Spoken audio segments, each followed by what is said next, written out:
Despite what you hear from the Constitution experts on the TV, no president or governor or health department official has the authority to suspend the Constitution by ordering people not to congregate, or by closing businesses, or by falsely imprisoning people in their homes.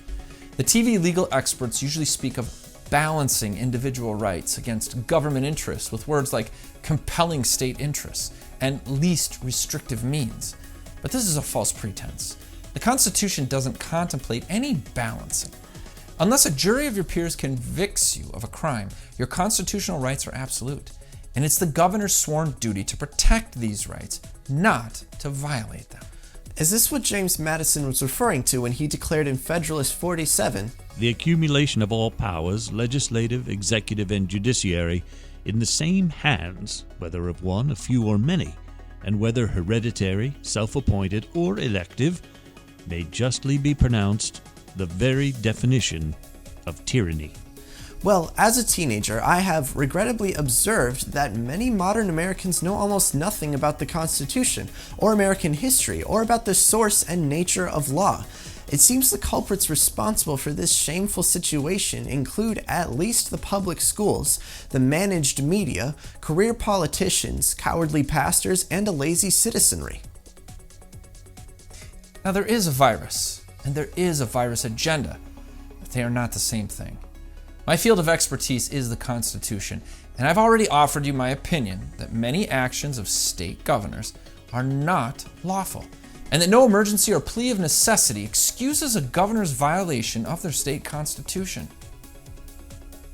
Of course, I am not a medical doctor, but many health professionals believe, and the CDC has admitted, that the original estimates of the virility and the lethality of COVID-19 were grossly overestimated, and that despite the admitted inflating of COVID-19 related deaths by the CDC, this so-called pandemic is turning out to be less deadly than a normal flu season.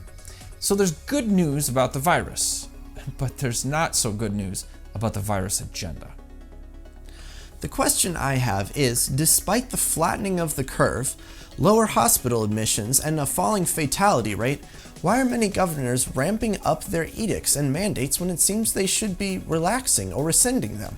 The lockdown continues in lockstep, and on the national stage, Drs. Fauci and Birx from the CDC seem committed to structuring a new normal for all of us when there seems to be no reason why we can't return to the old normal.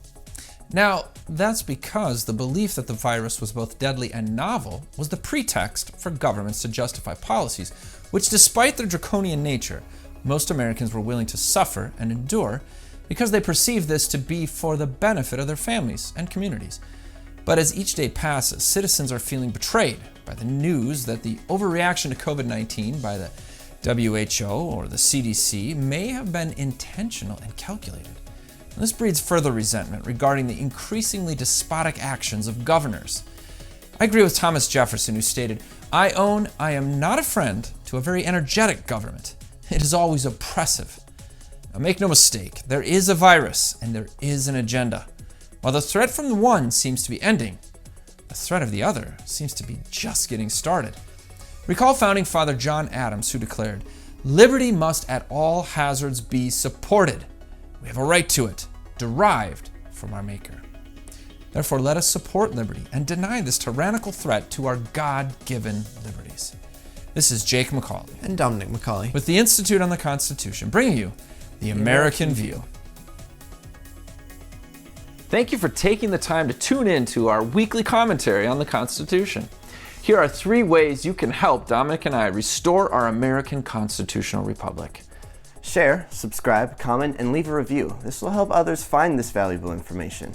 Please remember to pray for our work. And lastly, donate using the link in the description. God bless you, and thank you.